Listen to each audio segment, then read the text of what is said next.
الحمد لله نحمده ونستعينه ونستغفره ونعوذ بالله من شرور أنفسنا من سيئات أعمالنا من يهده الله فلا مضل له ومن يضلل فلا هادي له وأشهد أن لا إله إلا الله وحده لا شريك له وأشهد أن محمدا عبده ورسوله يا أيها الذين آمنوا اتقوا الله حق تقاته ولا تموتن إلا وأنتم مسلمون يا أيها الناس اتقوا ربكم الذي خلقكم من نفس واحدة وخلق منها زوجها وبث منهما رجالا كثيرا ونساء واتقوا الله الذي تساءلون به والأرحام إن الله كان عليكم رقيبا يا أيها الذين آمنوا اتقوا الله وقولوا قولا سديدا يصلح لكم أعمالكم ويغفر لكم ذنوبكم وما يطع الله ورسوله فقد فاز فوزا عظيما أما بعد فإن أصدق الحديث كتاب الله جل وعلا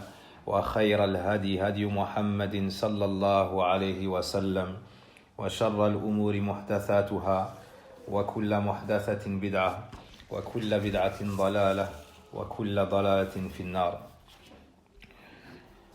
Par la grâce d'Allah subhanahu wa ta'ala, lundi soir ou hier soir, mercredi soir, naam, nous avons étudié les piliers de la foi et nous avons vu qu'ils étaient au nombre de les piliers de l'islam, pardon, les piliers de l'islam, et nous avons vu qu'ils étaient au nombre de 5, comme dans le hadith de Abdullah ibn Omar radiyallahu anhuma.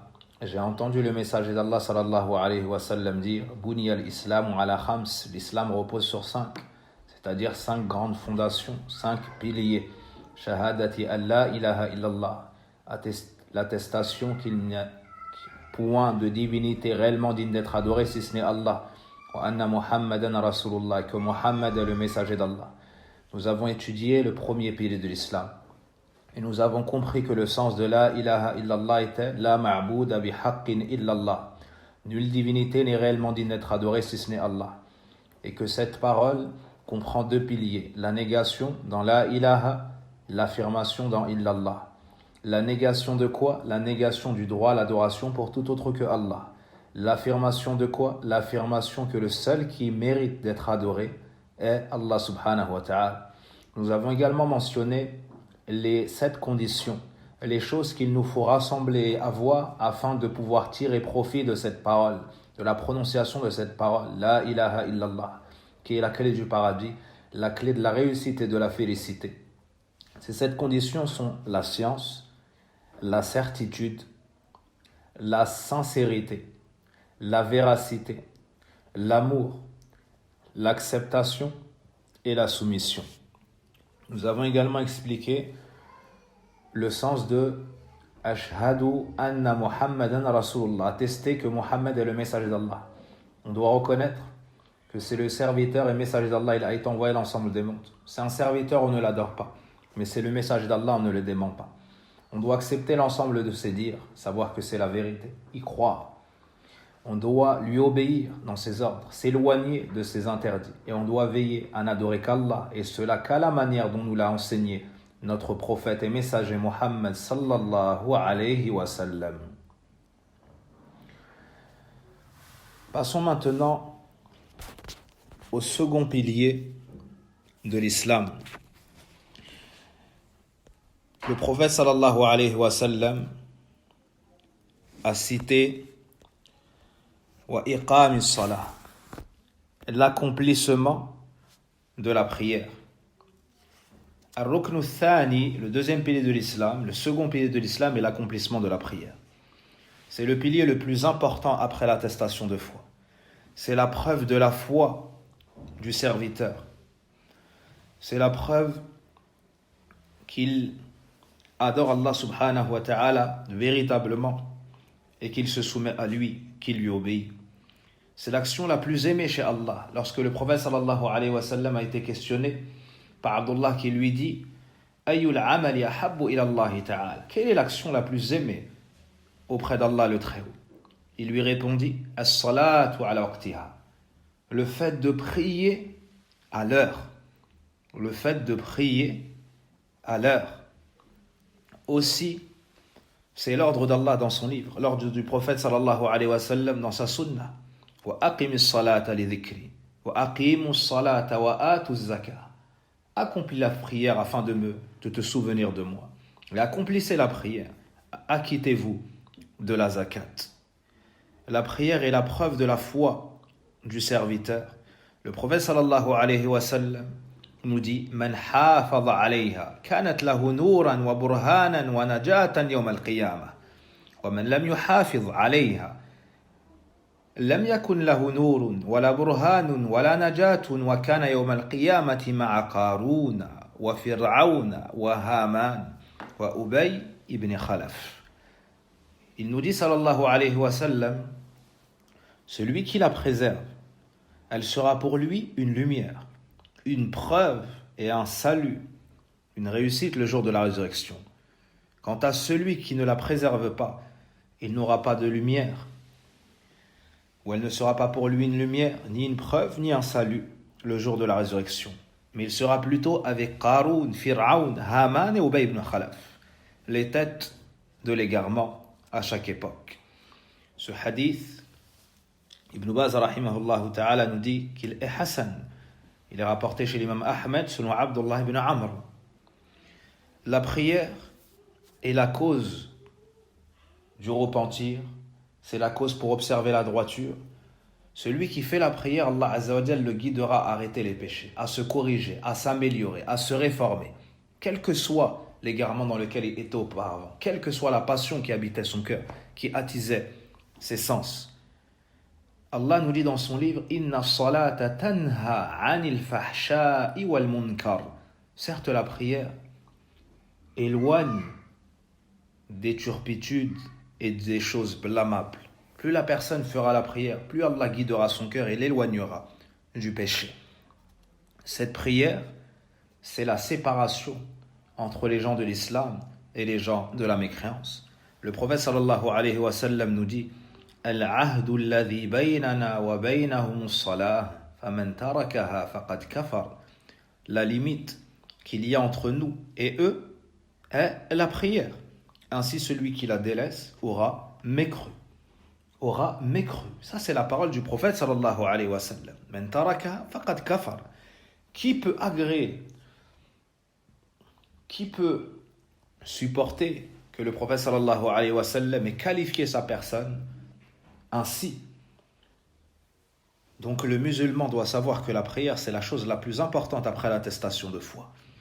Et celui qui est entré en islam doit comprendre qu'il lui faut immédiatement accomplir la prière selon sa capacité et qu'il lui faut au plus vite apprendre ce avec quoi il va pouvoir faire la prière, comme la purification, comme la sourate al-Fatiha, comme les invocations en inclinaison, en prosternation et ainsi de suite. Donc cette prière a la plus grande importance et très nombreux sont les textes qui nous invitent à la préserver, à la prier dans son temps, à la prier avec concentration et ainsi de suite. Hafidhu ala salawati wa salati al-wusta wa qumu lillahi qanitin.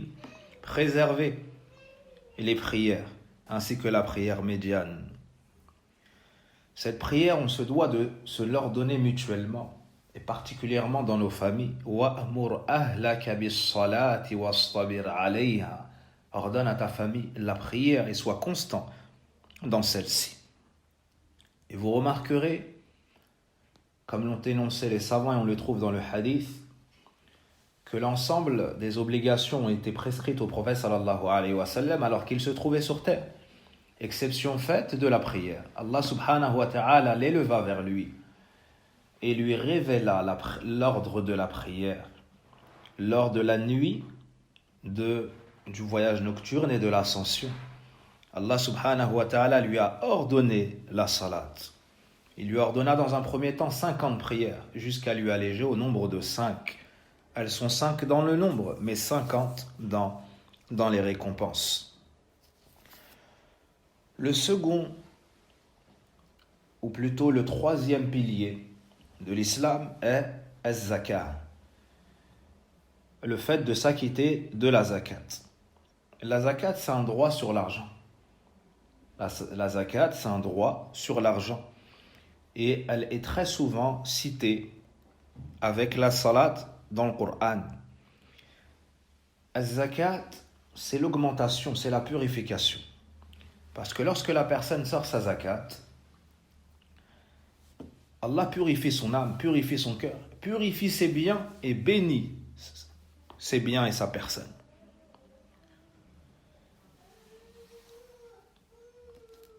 La zakat, c'est une partie des biens des riches qui sont pris et redistribués à leurs pauvres. Comme le prophète sallallahu alayhi wa sallam a dit à Mu'adh dans le hadith, وَأَعْلِمْهُمْ أَنَّ اللَّهَ افْتَرَضَ عَلَيْهِمْ 5 صلوات في اليوم والليلة فإنهم أطاعوك لذلك فأعلمهم أن الله يعني dans le hadith de Mu'adh ibn Jabal, on nous montre l'ordre de l'importance de ces piliers. On nous dit إِنَّكَ تَأْتِي قَوْمًا مِنْ أَهْلِ الْكِتَابِ, tu vas te rendre à un peuple des gens du livre. فَلْيَكُنْ أَوَّلَ مَا تَدْعُوهُمْ إِلَيْهِ شَهَادَةُ أَنْ لَا إِلَهَ إِلَّا اللَّهِ. Tu vas te rendre à un peuple des gens du livre. Que la première chose à laquelle tu les invites soit l'attestation qu'il n'y a point de divinité réellement digne d'être adorée si ce n'est Allah. Et que Mohammed est le messager d'Allah. S'ils t'obéissent en cela, ça c'est le premier pilier de l'islam. Informe-les qu'Allah leur a prescrit 5 prières de jour comme de nuit. Ça c'est le second pilier de l'islam. S'ils t'obéissent dans cela, prends des richesses de leurs riches pour redistribuer cela à leurs pauvres, c'est-à-dire parmi les musulmans.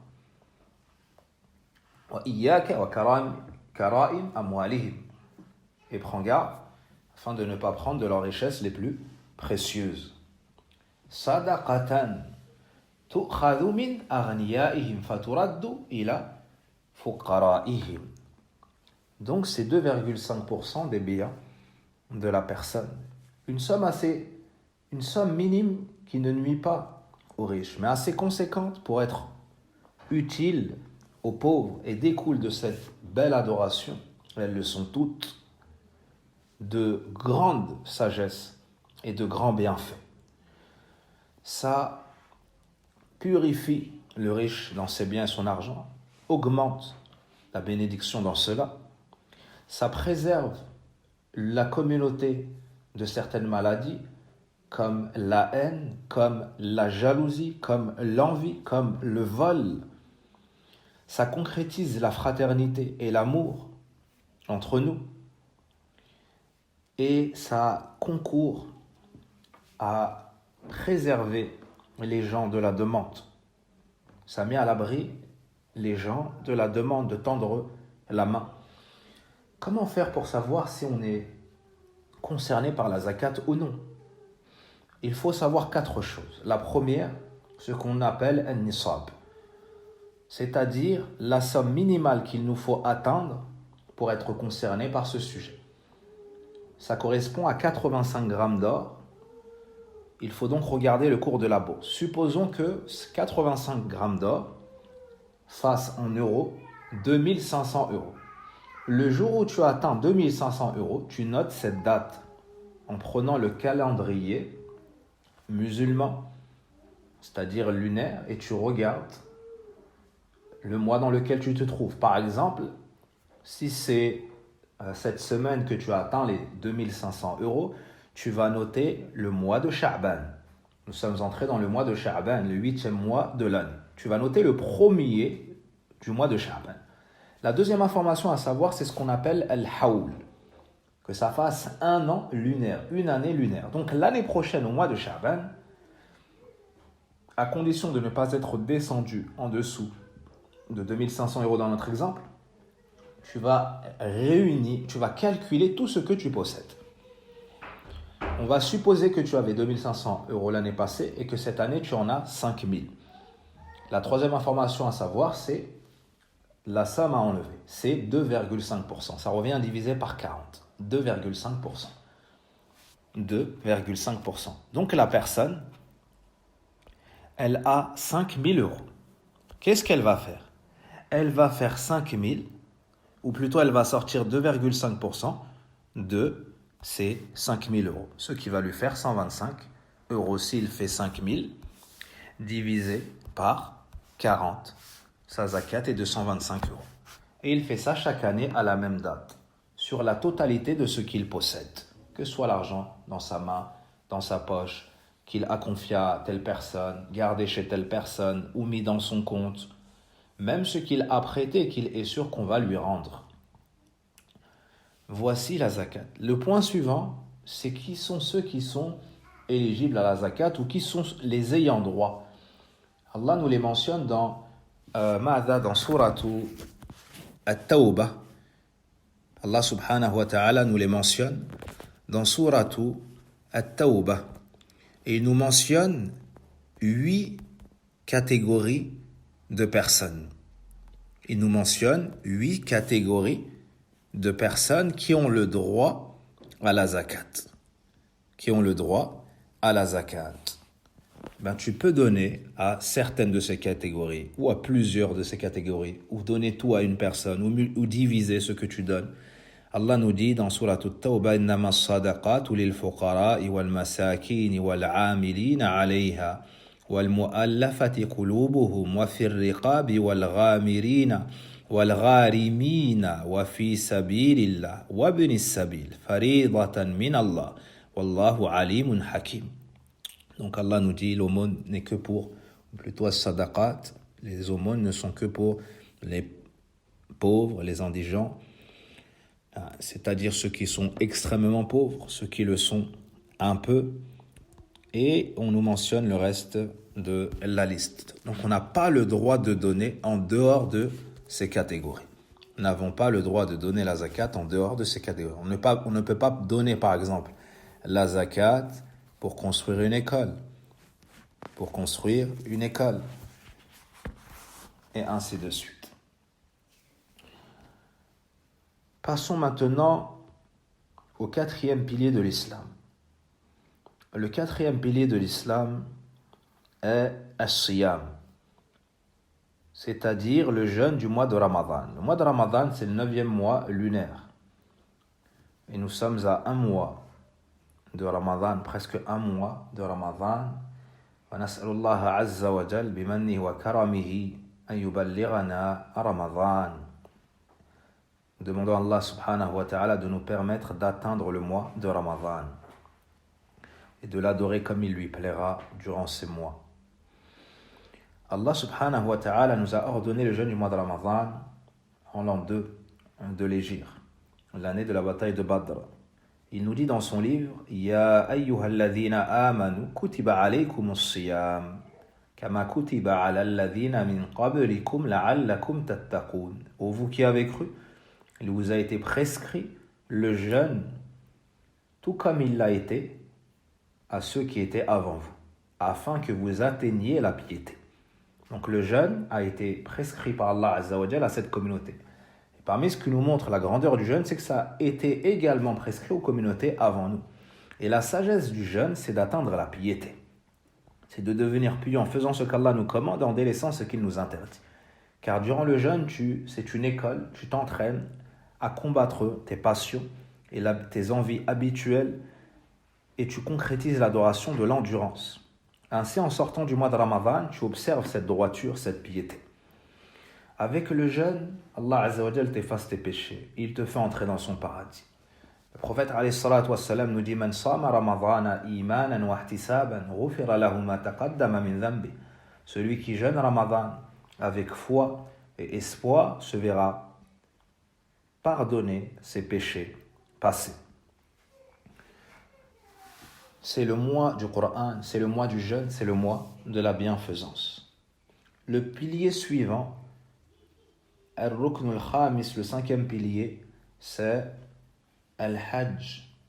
C'est l'accomplissement du pèlerinage à la maison sacrée d'Allah pour celui qui en a les moyens. Dans Surat Ali Imran, Allah nous dit وَلِلَّهِ عَلَى النَّاسِ حِجُّ الْبَيْتِ مَنِ اسْتَطَاعَ إِلَيْهِ سَبِيلًا وَمَنْ كَفَرَ فَإِنَّ اللَّهَ غَنِيٌّ عَنِ الْعَالَمِينَ. C'est une obligation sur les gens que d'accomplir le pèlerinage. Bien, c'est une obligation imposée par Allah sur les gens que d'accomplir le pèlerinage à la maison, c'est-à-dire à la Kaaba, à la Mecque, pour celui qui en a la capacité. Quant à celui qui mécroit, certes Allah se passe largement des montes.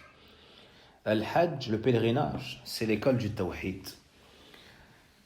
5 ou 6 jours durant lesquels le serviteur s'éduque à concrétiser at-tawhid à travers ses paroles, à travers sa croyance, à travers son comportement. Il s'éduque à obéir à Allah subhanahu wa ta'ala et à suivre la sunna du prophète sallam jour après jour. Il va où allait le prophète sallam. Il fait ce que faisait le prophète sallam. Il dit ce qu'il disait sallallahu alayhi wa sallam. Il apprend qu'il peut se défaire des biens matériels, de ses habitudes, pour se concentrer et se consacrer à l'adoration d'Allah subhanahu wa ta'ala. Ainsi, il en sort lavé de tout péché. Il en sort plus fort et plus ardent dans sa recherche de l'agrément d'Allah subhanahu wa ta'ala et la dévotion. C'est une obligation, une fois que la personne atteint la puberté, c'est une obligation et il faut l'accomplir au minimum une fois. C'est le pèlerinage de l'islam. Puis c'est recommandé de le faire autant que possible. Puis c'est recommandé de le refaire. Mais l'obligation, c'est une fois. Ainsi, nous voyons que le pèlerinage est obligatoire une fois dans la vie. Le jeûne du mois de Ramadan, une fois dans l'année. La zakat, une fois dans l'année. Quant au tawhid, la prière 5 fois par jour. Quant au premier pilier de l'islam, c'est obligatoire autant de fois qu'on respire. C'est obligatoire tout le temps. C'est une chose qui est avec le croyant toute sa vie et jusqu'à son décès. Et même dans sa tombe, il répondra aux questions avec cela. Donc voici les 5 piliers de l'islam. Il nous faut les connaître, il nous faut les comprendre et surtout les suivre en les considérant. Le prophète sallallahu alayhi wa sallam, dans plusieurs hadiths, nous montre que celui qui préserve ces piliers de l'islam entrera au paradis. Dans le hadith de Talha ibn Ubaydillah radiyallahu anhu, rapporté par le Bukhari et Muslim, lorsqu'un bédouin l'a interrogé sur les préceptes de l'islam, le prophète sallallahu alayhi wa sallam lui a répondu avec ces piliers. Au final, le bédouin a dit « Wallahi la azid ala hada wa la anqus » Par Allah, je n'ajouterai rien à cela, ni n'en diminuerai. Le prophète sallam a dit « Aflaha in sadaq » wa fi riwaya « Dakhala al-jannah in sadaq » Le prophète sallam a dit « Il entrera au paradis s'il est véridique ». Dans une autre version, il obtiendra la réussite s'il est véridique. Donc on demande à Allah Azza wa Jal de nous préserver sur l'islam et de nous permettre de concrétiser cet islam. Le chapitre suivant que nous allons étudier est Aqsamu al-Shirk. Aqsamu al-Shirk, la division du polythéisme, du shirk. Qu'est-ce que le shirk? Quelles sont les différentes parties du shirk? Quels sont ses exemples? Quelle est la gravité de ce péché? Et y a-t-il un péché plus grave que celui-ci?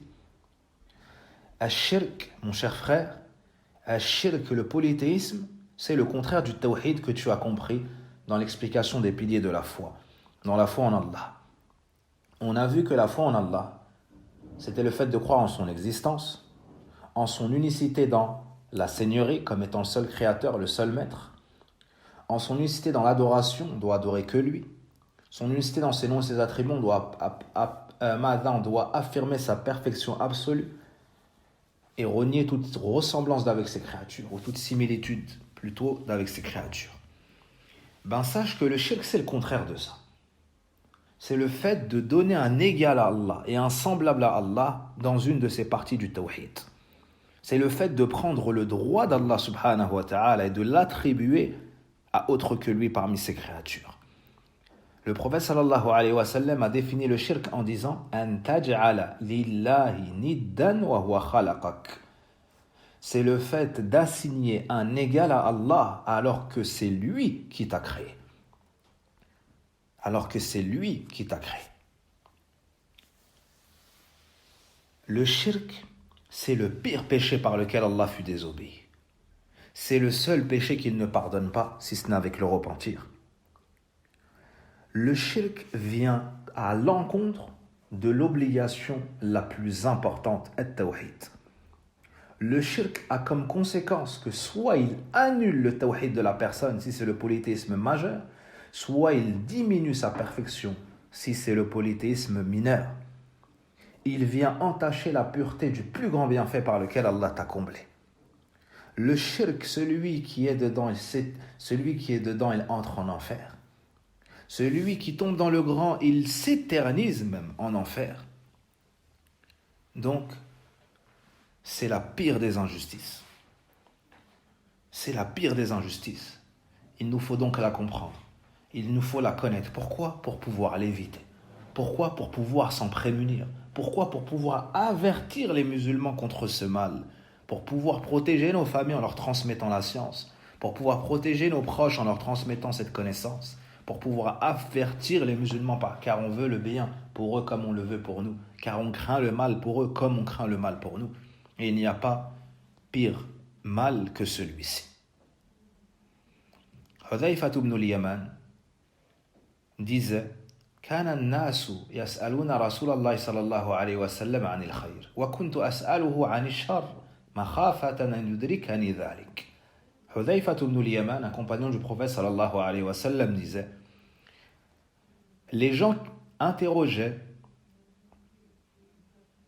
le messager d'Allah au sujet du bien, les bonnes actions, ceux qui font entrer au paradis. Quant à moi, je l'interrogeais sur le mal, c'est-à-dire ce qui fait entrer en enfer, les péchés, de peur que cela m'atteigne. Donc le prophète a acquiescé cela. Et celui qui lit le Coran verra que dans le Coran, tout comme on nous appelle au bien, on nous avertit contre le mal. Dans Surat al-Fatiha, غَيْرِ الْمَغْضُوبِ عَلَيْهِمْ وَلَا الضَّالِّينَ. Dans Surat al-Baqarah, وَمِنَ النَّاسِ مَن يَتَّخِذُ مِن دُونِ اللَّهِ أَندَادًا إِنَّ الَّذِينَ كَفَرُوا سَوَاءٌ وَمِنَ النَّاسِ مَن يَقُولُ آمَنَّا بِاللَّهِ وَبِالْيَوْمِ الْآخِرِ قُلْ أَعُوذُ بِرَبِّ النَّاسِ مَلِكِ النَّاسِ إِلَٰهِ النَّاسِ مِن شَرِّ الْوَسْوَاسِ الْخَنَّاسِ. Dans le Coran, on nous avertit contre le mauvais chemin. On nous avertit contre le mal. On nous l'expose, on nous le définit, on nous raconte l'histoire des prophètes et comment se sont comportés leurs détracteurs. Tout cela, pourquoi, mes chers frères? Pour qu'on connaisse, mais aussi pour qu'on s'en éloigne et qu'on puisse s'en prémunir. Donc, un shirk se divise en deux. Il y a le shirk akbar, le grand, il y a le shirk asghar, le petit. Et attention, on ne l'a pas appelé petit car il est petit, c'est juste pour faire la distinction dans le jugement. Mais avant cela, quelle est la définition générale du shirk? الشرك هو تسوية غير الله بالله فيما هو من خصائص الله. الشرك تسوية غير الله بالله فيما هو من خصائص الله. الشرك, c'est le fait de donner un égal à Allah dans ce qui fait partie de ses spécificités. C'est le fait de prendre le droit d'Allah et de l'accorder à autre que lui, alors que c'est une chose propre à Allah. Et il se divise en deux. Du point de vue du jugement et des conséquences, il se divise en deux. Al-Shirkul Akbar, c'est le polythéisme majeur. هو كل شرك أطلقه الشارع وكان متضمنا لخروج الإنسان عن دينه. Le majeur, le grand, c'est tout polythéisme qui a été mentionné dans les textes et qui a pour conséquence de faire sortir la personne de la religion. Ça a pour conséquence d'enlever, d'annuler la base de sa foi. Ça, c'est le shirk akbar.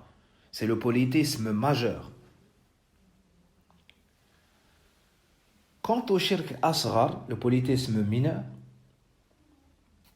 وكل شرك أطلقه الشارع ولم يكن متضمنا لخروج الإنسان عن دينه. C'est tout polythéisme qui a été mentionné dans les textes, mais qui n'entraîne pas la sortie de la personne de la religion. Ça diminue ou ça touche à la perfection de sa foi, mais ça n'annule pas sa base. Ça n'annule pas sa base. Donc il nous faut comprendre ce qu'est le shirk. Il nous faut savoir qu'il se divise en deux et qu'il y a al-shirk al-akbar et qu'il y a al-shirk al-asghar. Maintenant, quels sont les effets? Celui qui tombe dans le shirk akbar, d'accord? Qu'est-ce que ça aura comme conséquence? Ça aura comme conséquence hubutu jami'il a'mal. Ça va annuler toutes ces bonnes actions. Toutes ces bonnes actions, toutes ces prières, toutes ces années de jeûne, la umrah qu'il a faite, le pèlerinage qu'il a fait, les bonnes actions, les bonnes paroles, ça annule tout cela. Deuxièmement, yakhruju min al-millah, il sort de la voie de l'islam. Il n'est plus musulman. Il annule la base de sa voie. Quatrièmement, s'il meurt sur cela, il entre en enfer éternellement et toutes ses actions sont vaines. Cinquièmement, Allah ne lui pardonnera pas. Allah ne lui pardonnera pas. Sixièmement, il entre en enfer. Septièmement, il s'éternise en enfer. Et il y a encore beaucoup d'autres conséquences. Il y a encore beaucoup d'autres conséquences qu'Allah nous en préserve. Ainsi, on comprend la gravité de ce péché et sa dangerosité. Cette personne qui tombe dans le shirk akbar, il ne peut rester avec la musulmane. Il ne peut hériter du musulman. On ne peut hériter de lui. Et il y a encore beaucoup d'autres conséquences dans la tombe, dans l'au-delà. Même dans ce bas monde, il y a des conséquences. Celui qui vit dans le shirk, il vit avec des troubles psychologiques, psychiques, avec un mal-être quotidien. Il se réveille avec des soucis, il s'endort lorsqu'il s'endort avec des soucis. Écoutons ces passages du Coran qui nous montrent ce qu'est le shirk et sa gravité, qui nous avertit contre ce dernier. Allah subhanahu wa ta'ala nous dit وَلَقَدْ أُوحِيَ إِلَيْكَ وَإِلَى الَّذِينَ مِنْ قَبْلِكَ لَئِنْ أَشْرَكْتَ لَيَحْبَطَنَّ عَمَلُكَ وَلَتَكُونَنَّ مِنَ الْخَاسِرِينَ. Il t'a été révélé, certes à toi, ainsi qu'à ceux qui t'ont précédé. Si tu commets du shirk, toutes tes œuvres deviendront vaines et tu seras alors du nombre des perdants. Tu seras alors du nombre des perdants. On nous dit également, après ce verset de Surat al-Zumar, dans Surat al-Tawbah, مَا كَانَ لِلْمُشْرِكِينَ أَن يَعْمُرُوا مَسَاجِدَ اللَّهِ شَاهِدِينَ عَلَىٰ أَنفُسِهِمْ بِالْكُفْرِ أُولَٰئِكَ حَبِطَتْ أَعْمَالُهُمْ وَفِي النَّارِ هُمْ خَالِدُونَ. Dans Surat al-Tawbah, il n'appartient pas aux associateurs de peupler les mosquées d'Allah en témoignant contre leur propre personne de la mécréance. Ceux-là, leurs œuvres sont vaines et en enfer ils s'éterniseront. Leurs œuvres sont vaines et en enfer elles s'éterniseront. Voici les effets du shirk. Iyadhan billah, qu'Allah nous en préserve. Ce péché est le seul péché qu'Allah ne pardonne pas. Dans deux passages de Surat al-Nisa, Allah nous dit Inna Allah la yaghfiru an yushraka bih. Certes, Allah ne pardonne pas qu'on lui donne quelque associé que ce soit. Et en dessous de cela, il pardonne à qui il veut. Ça, c'est la décision d'Allah. Il ne pardonne pas le shirk, si ce n'est avec le repentir. Et ces gens-là, lorsqu'ils seront en enfer, qu'Allah nous en préserve, reconnaîtront la cause de leur égarement, le shirk. Reconnaîtront cette aberration. Allah nous dit dans le Coran qu'ils diront Tallahi in kunna la fi dalalim mubin idh nusawwikum bi rabbil alamin. Dans Surat al-Shu'ara, par Allah, nous étions certes dans un égarement évident lorsque nous faisions de vous les égales du Seigneur des mondes.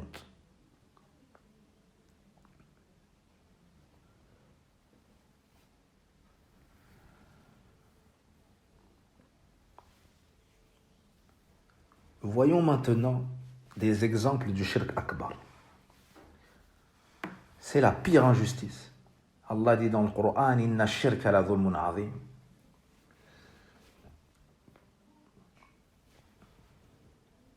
Des exemples de shirk akbar, comme le fait d'affirmer avec Allah d'autres créateurs.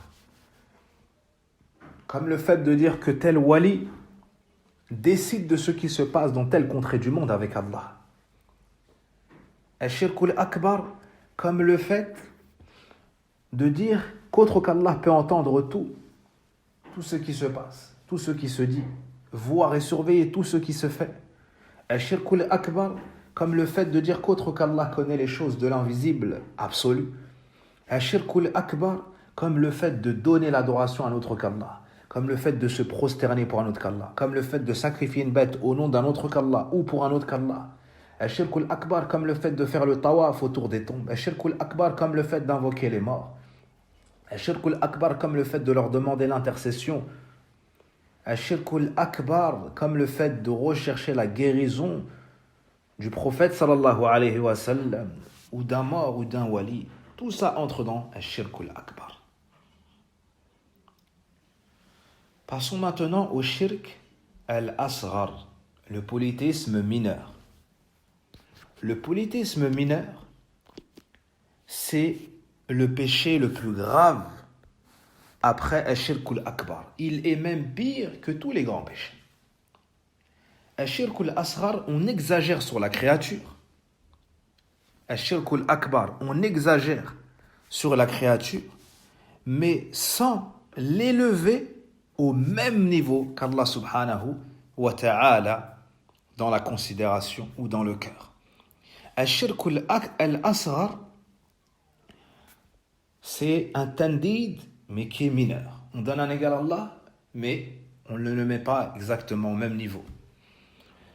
Par exemple, le fait de porter un talisman, le fait de porter des gris-gris, le fait de porter le kitab, toutes ces choses-là que font les marabouts, que font les fiqh, que font les charlatans ou les sorciers, c'est du shirk.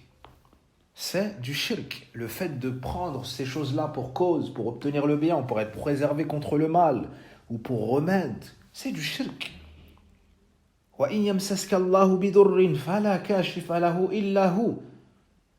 Et si Allah te touche d'un mal, nul ne peut le retirer si ce n'est lui. Comment est-ce qu'un bout de fer, un bout de cuivre, comment est-ce qu'un bracelet au poignet, ou la main de Fatima, ou un talisman pourrait repousser de toi le mal, ou t'en prémunir, ou te guérir, ou te soigner? La hawla wa la quwwata illa billah. Seul Allah guérit. Al-Shafi huwa Allah, celui qui guérit c'est Allah. Al-Malik, Al-Mudabbir, le maître. Al-Malik, Al-Mutasarrif fil kawn, Alladhi biyadihi azimmatul umur, celui qui dirige tout, celui dont l'ordre tout entier est dans sa main, c'est Allah subhanahu wa ta'ala. Il ne faut pas porter de talisman, il ne faut pas porter de gris-gris. Il ne faut pas s'accrocher de choses ou accrocher cela à la taille, au cou ou au poignet des enfants en disant c'est pour les protéger. Non, ça c'est pas la voie du prophète Mohammed sallallahu alayhi wa sallam, c'est pas la voie de l'islam, c'est pas la voie du Coran, ni même la voie de la raison saine. Ce sont des mauvaises habitudes. C'est un mauvais chemin, c'est du shirk, c'est gravissime. Il faut enlever cela tout de suite. Il faut enlever cela tout de suite pour Allah subhanahu wa ta'ala, en reconnaissant que c'était une erreur, en demandant pardon à Allah et Allah pardonne. Il faut abandonner son affaire à Allah, il faut avoir confiance en Allah, il ne faut rien s'accrocher, rien se suspendre. C'est pas ainsi qu'on se protège du mauvais œil. C'est pas ainsi qu'on se protège des maladies. C'est pas ainsi qu'on repousse les maladies. C'est pas ainsi qu'on soigne nos enfants. Mais il faut se diriger vers Allah en faisant ruqya, en lisant le Coran, en faisant dua, en faisant des invocations, en postillonnant sur la personne. Certes, on fait les causes, mais ce qu'Allah nous a permis. Tadaou ya ibadallah, wa la tadaou bi haram. Soignez-vous, serviteurs d'Allah, mais ne vous soignez pas avec l'interdit. Un autre exemple de shirk asghar dans les paroles, al-halifu bi ghayrillah. Al-yamin, le fait de jurer par un autre qu'Allah, le fait de jurer sur les parents, le fait de jurer sur al-amana, le dépôt, le fait de jurer sur la Kaaba, le fait de jurer par notre vie, ça c'est du shirk. Le prophète a dit Man halafa bi ghayrillah faqad kafara ou ashrak. Le prophète dit celui qui jure par un autre qu'Allah, certes, mécru et commis du shirk. Le prophète a dit La tahlifu bi abaikum, ne jurez pas par vos parents. Celui qui veut jurer, qu'il jure pour Allah, qu'il jure par Allah ou qu'il se taise. ou qu'ils se taisent. Le prophète sallam a dit, ne jurez pas par la Kaaba, mais dites wa rabbil Kaaba. On ne doit pas jurer par autre qu'Allah subhanahu wa ta'ala. Un des pieux prédécesseurs a entendu un homme jurer par un autre qu'Allah. Il a pleuré. On lui a dit, pourquoi est-ce que tu pleures? Il a dit, n'avez-vous pas entendu? Il a juré par l'amana.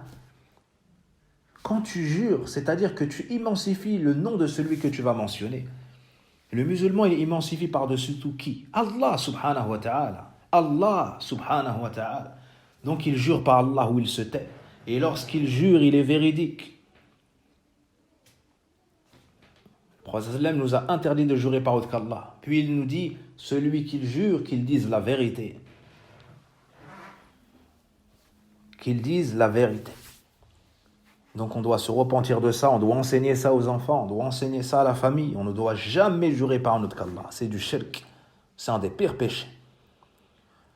Entre dans le shirk asghar le fait de dire lawla Allah wa ant. C'est grave. Si ce n'était pas Allah et toi, je n'aurais jamais obtenu telle chose. Si ce n'était pas par la grâce d'Allah et toi, je n'aurais jamais réussi à faire telle chose. On ne doit pas dire ça. On ne doit pas dire ça. On peut dire lawla Allah thumma ant. Si ce n'était Allah puis toi. Et l'excellence c'est de dire lawla Allah wahda n'eût été Allah seul. Un autre exemple, le fait de dire ma sha'Allah wa shi't, c'est ce qu'Allah a voulu et toi. On ne doit pas dire et toi.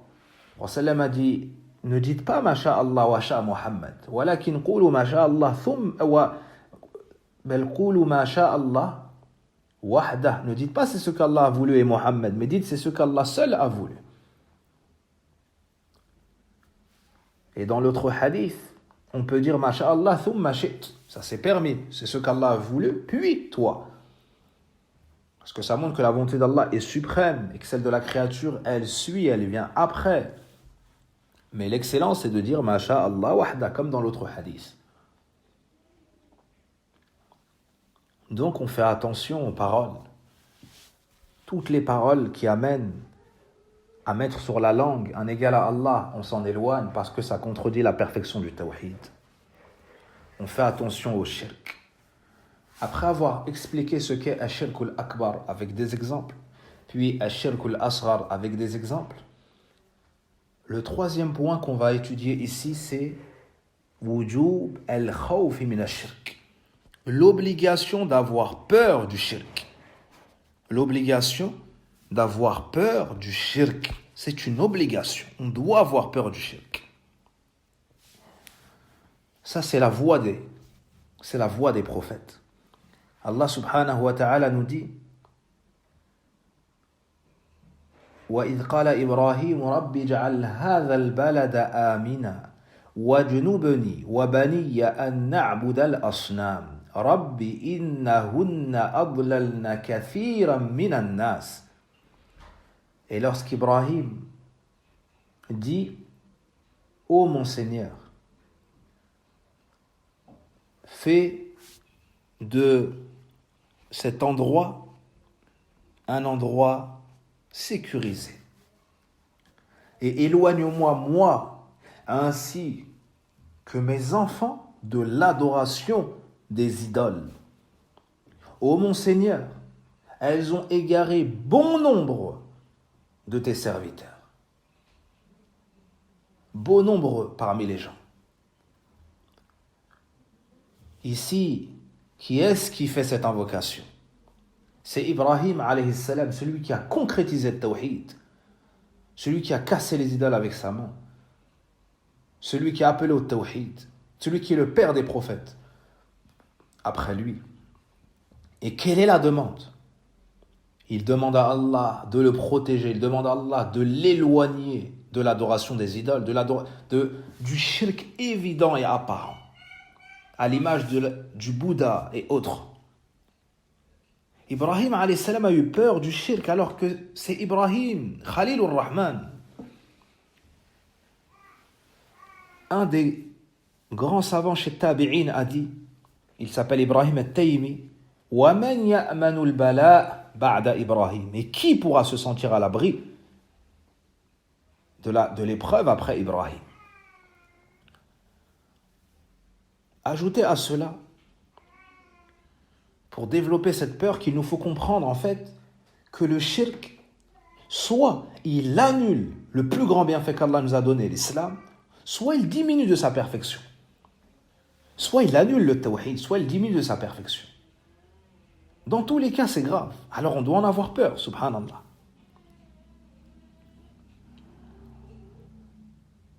Troisièmement, ce qui nous appelle à avoir peur du shirk, c'est que c'est le seul péché qu'Allah ne pardonne pas. Inna Allah la yaghfiru an yushraka bih. Certes, Allah ne pardonne pas qu'on lui associe quoi que ce soit. Quatrièmement, ça annule les œuvres. وَلَوْ أَشْرَكُوا لَحَبِطَ عَنْهُمْ مَا كَانُوا يَعْمَلُونَ. Et s'ils nous avaient donné des associés, tout ce qu'ils ont œuvré deviendrait vain. Ici, on parle de prophètes. Donc, le plus grand bienfait, c'est le tawhid. Ne l'entache pas avec le shirk. Préserve-le en t'éloignant du shirk. Cinquièmement, le prophète sallallahu alayhi wa sallam a eu peur du shirk pour ses compagnons qui sont ceux qui avaient la foi la plus complète, le tawhid le plus parfait. Le prophète sallallahu alayhi wa sallam a dit, comme le rapporte l'imam Ahmed, أخوف ما أخاف عليكم الشرك الأصغر فسئل عنه فقال الرياء. Il dit sallallahu alayhi wa sallam, la chose que je crains le plus pour vous, c'est le shirk asghar. C'est le polythéisme mineur. Il fut questionné à son sujet et répondit, c'est l'ostentation. L'ostentation, le fait de faire pour le regard des gens, le fait de faire en espérant les éloges des gens. Embellir son action pour recevoir les éloges des gens. Ça, c'est du shirk.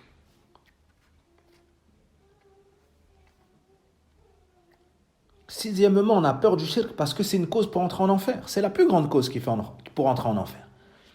Dans le hadith d'Abdullah ibn Saoud, le messager d'Allah sallallahu alayhi wa sallam a dit Man mata wa huwa yad'u lillahi niddan dakhala an-nar. Rawah al-Bukhari, celui qui meurt en ayant invoqué un égal à Allah entre en enfer. Entre en enfer.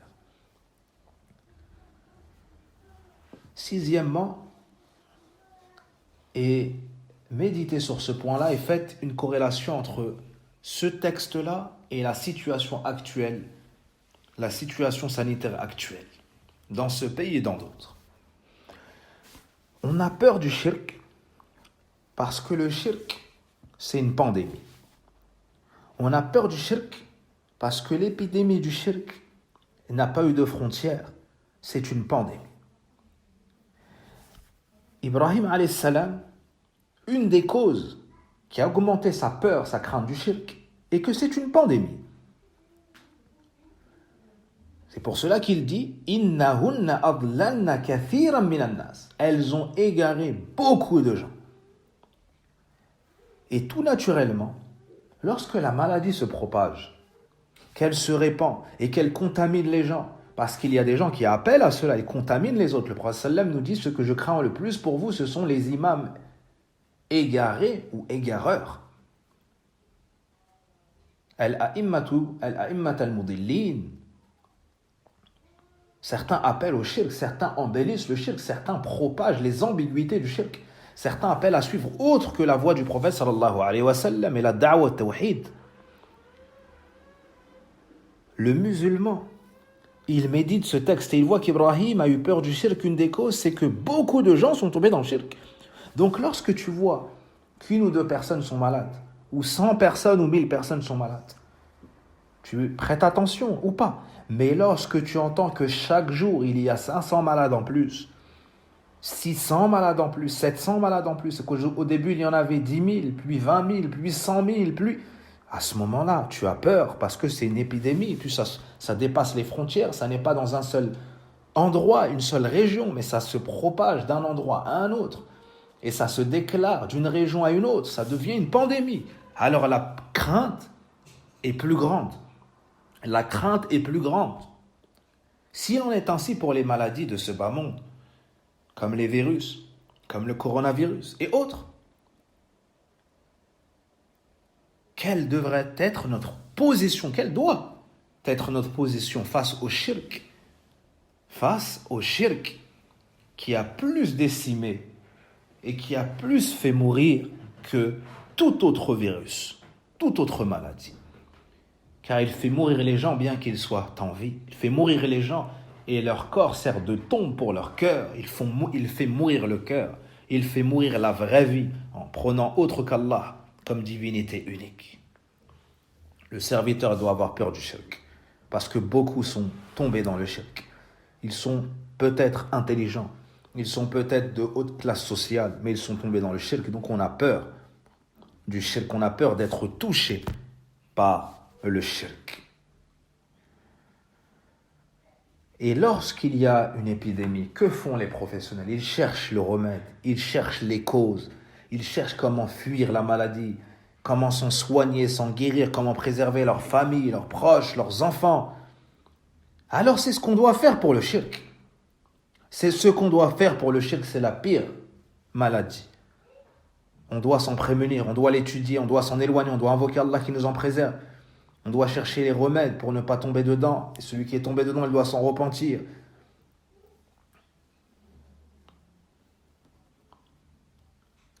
Fala hawla wala quwwata illa billah. La situation du mushrik, elle fait peur. Dans ce bas monde, il vit dans le mal. Certains vivent qu'en prenant des médicaments. Ils ne dorment qu'en prenant des médicaments. Ils sont anxieux. Ils ne sont pas apaisés, n'ont pas la tranquillité du cœur. Ils vivent mal. Leurs relations sociales sont corrompues. Ils ont des soucis dans chaque sphère de leur vie. Ensuite, lorsqu'ils meurent, ils meurent en dehors du bien. Lorsqu'ils meurent, l'ange de la mort vient récupérer l'âme du mushrik avec les anges du châtiment. Il lui arrache violemment son âme. Lorsqu'il meurt et qu'il est enterré, des anges lui viennent. Il est effrayé et il n'arrive pas à répondre aux questions. Qui est ton Seigneur? Quelle est ta religion? Et quel est ton prophète? Alors il reçoit il est châtié dans sa tombe. Il est châtié dans sa tombe matin et soir au minimum. Ils seront exposés au feu le jour et la nuit, ou bien le matin et le soir. Il y a les châtiments de la tombe. Ensuite, Yawm al-Qiyamah, ils seront sous le soleil. Ensuite, ils seront apeurés, effrayés. Ils seront jetés dans le feu, ils seront humiliés, dévoilés. Dans le feu, ils ne pourront en sortir, ils seront châtiés. Ils espéreront mourir, subhanallah, mais on ne leur donnera pas la mort. Et ils vont demander au gardien de l'enfer, Malik, liyaqdi alayna rabbuk, que ton Seigneur mette fin à nos jours. Qala innakum makithun. Ils espéreront la mort, subhanallah, alors que dans ce bas monde, ils étaient à la recherche de la vie éternelle. Et la chose qu'ils redoutaient le plus, c'est la mort. Mais devant le châtiment qu'ils ont à cause du shirk, à ce moment-là, ils vont souhaiter la mort. Le mushrik yawm al-qiyamah ne pourra pas espérer le poids d'un noyau de date, d'une petite fourmi de miséricorde de la part d'Allah.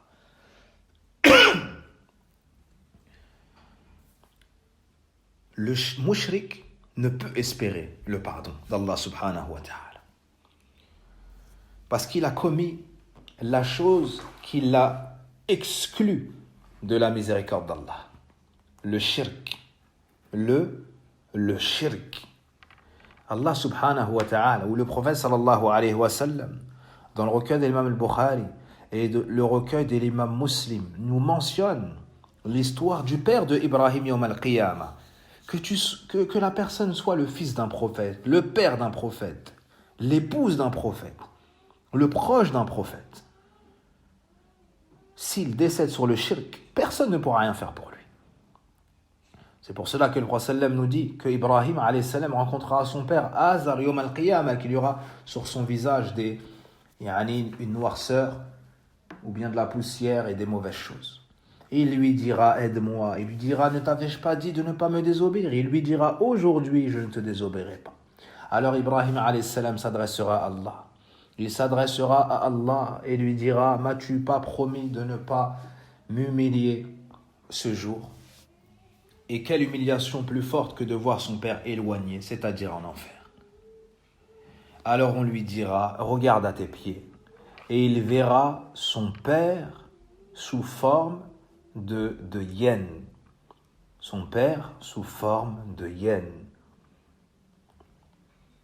Et il y aura, il sera ensanglanté, ou comme a dit le prophète sallallahu alayhi wa sallam.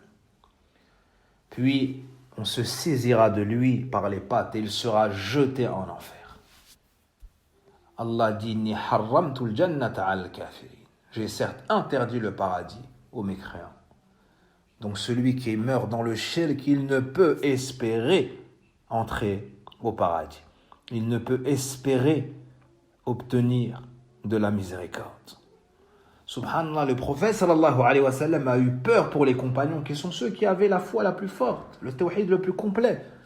Ils ont témoigné de la révélation, ils vivaient avec le prophète sallallahu alayhi wa sallam. Pourtant un jour il vient, il les entend parler de la fitna de Al-Masih ad-Dajjal, d'un des grands signes de la fin du monde. La pire tentation. Pourtant il leur dit: Ala ukhbirukum bima huwa akhwafu alaykum indi min al-Masih ad-Dajjal. Ne vais-je pas vous informer d'une chose que je redoute encore plus pour vous que le Masih ad-Dajjal? Qulna bala. Ils dirent: informe-nous. Et lui de dire: ashirkul khafi, le polythéisme subtil, caché. An yaquma ar-rajulu yusalli fayuzayyinu salatahu lima yara min nadhari rajul. Abu Sa'id al-Khudri, comme c'est rapporté dans le recueil d'Ibn Majah, nous dit que le prophète leur a dit que ce qu'ils redoutaient le plus pour eux, c'était le shirk, subtil ou caché, que l'homme se lève, il prie, et il embellit ensuite sa prière de ce qu'il ressent comme regard sur lui. Donc on doit avoir peur du shirk, on doit faire attention. L'intention, c'est très difficile. On doit faire attention, on doit surveiller cette intention, on doit agir pour Allah et purifier notre cœur de vouloir autre qu'Allah subhanahu wa ta'ala dans l'adoration. On doit étudier, on doit invoquer. Tout cela fait partie des causes pour se protéger. Pour se protéger.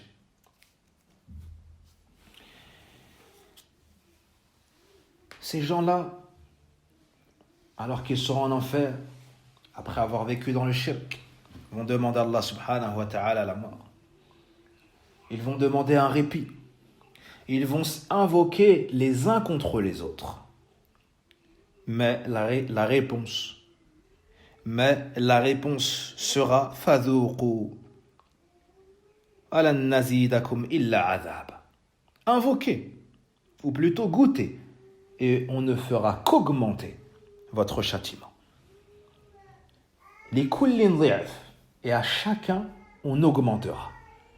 Lorsqu'ils vont invoquer les uns contre les autres, ça sera l'augmentation pour l'ensemble. Ça sera l'augmentation pour l'ensemble. Parmi les choses qui augmentent notre peur du shirk, c'est le fait que le prophète sallam lui-même faisait dua pour qu'Allah le protège. Et lui-même avait peur de l'égarement, alors qu'il est préservé par Allah, éduqué par Allah depuis son jeune âge. Dans l'Adab al-Mufrad de Al-Bukhari, on trouve que le prophète sallallahu alayhi wa sallam invoquait à 3 reprises le matin et à 3 reprises le soir, c'est-à-dire après le Fajr et après l'Asr, en ces termes. Madha Allahumma inni a'udhu bika min al-kufri wal-faqr. Allahumma inni a'udhu bika min adhab al-qabr. La ilaha illa ant. Je répète. Allahumma inni a'udhu bika min al-kufri wal-faqr. Allahumma inni a'udhu bika min adhab al-qabr. La ilaha illa ant. Oh Allah, je cherche protection auprès de toi contre la mécréance et la pauvreté. Oh Allah, je cherche protection auprès de toi contre le châtiment de la tombe. Nulle divinité n'est digne d'être adorée si ce n'est toi. Et très souvent, il disait, comme le rapporte l'imam Ahmad, Tirmidhi, Ibn Majah et autres, et Cheikh Al-Albani dit que ce hadith est Hassan, rahmatullah alayhi, Ya muqallib al-qulub, thabbit qalbi ala dinik. Ô toi qui tournes les cœurs, affermis mon cœur sur ta religion. Donc il avait peur, sallallahu alayhi wa sallam. La peur devant le mal et la peur des gens pieux. Et la peur des prophètes, des messagers et de ceux qui ont suivi leur voie. Et l'invocation connue du Coran dans Sourate Ali Imran, Rabbana la tuzigh qulubana ba'da idh hadaytana wa hab lana min ladunka rahma. Ô notre Seigneur, n'égare pas nos cœurs après nous avoir guidés et fais-nous don de ta part d'une miséricorde. Le prophète sallallahu alayhi wa sallam a averti la communauté et a informé la communauté que certains membres de la communauté retomberont dans le shirk. Dans le hadith de Thawban, qui est dans le recueil de Abu Daoud et Tirmidhi ibn Majah, il nous dit sallallahu alayhi wa sallam: La taqumu as-sa'a hatta tattariba ilyat nisa'i daws ala dhil khalasa. L'heure ne retentira pas tant que les femmes de la tribu de Daws ne convergent pas vers Dhil Khalasa, une idole qui était adorée, une fausse divinité qui était adorée dans la Jahiliya. C'est-à-dire qu'ils vont retourner à l'adoration d'autres qu'Allah. Ils vont retourner au shirk, et le prophète sallam a averti: La tattabi'unna sanana man kana qablakum, shibran bi shibrin, wa dhira'an bi dhira'. Dans le recueil de l'imam Bukhari, selon Abu Sa'id, le prophète sallam nous dit: assurément vous allez suivre la voie de ceux qui vous ont précédés, c'est-à-dire les gens du livre. Pourquoi cette information? On sait qu'eux sont tombés dans le shirk. On sait qu'eux ont fait scission avec la voie de leurs messagers. C'est pour nous avertir, c'est pour qu'on fasse attention, c'est pour qu'on se cramponne au Coran, à la Sunna, c'est pour qu'on comprenne la voie sur laquelle étaient les compagnons et qu'on la suive. Hakadha barakallahu fikum. Le shirk, il y a une partie qui est très subtile, très cachée, à un point tel que le prophète sallallahu alayhi wa sallam a dit: La shirku fikum akhfa min dabib an-naml. L'imam al-Bukhari rapporte dans l'Adab al-Mufrad selon Ma'qil ibn Yasar que le prophète sallallahu alayhi wa sallam a dit: le shirk est plus subtil auprès de vous que les pas de la fourmi, que les traces de pas de la fourmi, les empreintes. Subhanallah. Et Abdullah ibn Abbas disait: